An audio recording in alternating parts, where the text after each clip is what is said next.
going on, everyone? It's Noah, and welcome back to the Daily Commute.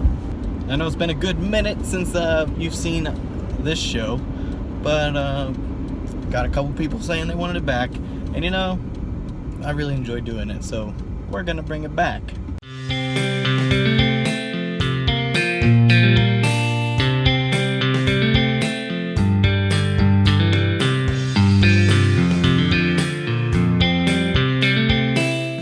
Inspiration can come from a lot of different places. For some people, their inspiration comes from their friends and their family and stuff like that. For me personally, some of it does come from family members and friends and stuff. But for some reason, music seems to be the thing that kind of pushes me more than anything. When I'm trying to make up a story or write a skit for a video, I almost always have music playing when I'm writing. Another thing that kind of inspires me is to see other YouTubers, which I know everyone's gonna think that means that I like to copy other YouTubers. That's not what I mean by that at all. What other YouTubers do that inspires me is their consistency and their desire to create. And for me, it's really inspiring to watch YouTubers who post regularly, and they're really dedicated to making sure that they post frequently, on the same schedule, at the same time, all the time.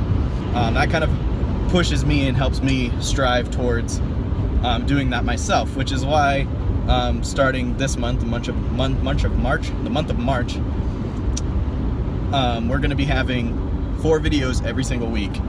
Pushes us over the threshold of half the week we have videos coming out. Now, for me personally, I find it kind of easy to draw inspiration from my surroundings. Now, that's not going to be the case for everyone. I mean, I know a lot of people that are able to utilize what's around them to create something. I know a few artists who do that. Some people, though, don't ever use what's around them. They use what's inside of them. They picture something inside their head or whatever, and then they strive to create what they saw. That's a good aspect to have, I would say, for a filmmaker. But for the kind of films that I like to produce, I like to use what's around me to kind of create an environment that isn't really existing without having to alter it. It's kind of hard for me to say if my ability or my creativity for what's around me was born out of the way I want to create films, or if my idea for how I want to create films came out of that pre-existing in my head. I personally can't put 2 and 2 together and see which one was first. I mean, it's who came first, the chicken or the egg? I don't really know. My apologies. Technical difficulties. The angle has changed very slightly. I'll have to fix that. What was I saying? So, some ways that I think that you can really try to find your own inspiration would be to just, I don't know, this is what I kind of like to do sometimes. If I'm trying to figure out what's going to inspire me, I'll sit down at my desk with a pen and paper and just start trying different things. Sometimes I'll turn on a YouTube video and try to write. Sometimes I'll play some music and try to write. Sometimes I'll light a candle and try to write. Sometimes I'll chew some gum and try to write. I don't know if that's the best technique. I'm not a scientist, but I think that's a reasonable technique that you can use to try to figure out what exactly inspires you.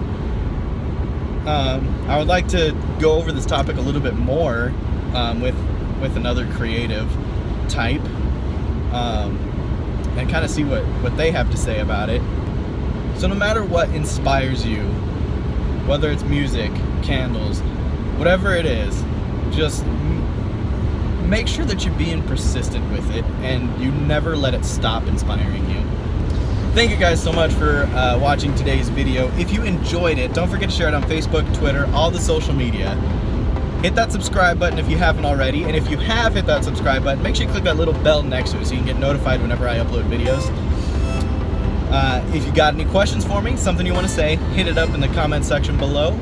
Then smash that like button. I'll catch you guys next time.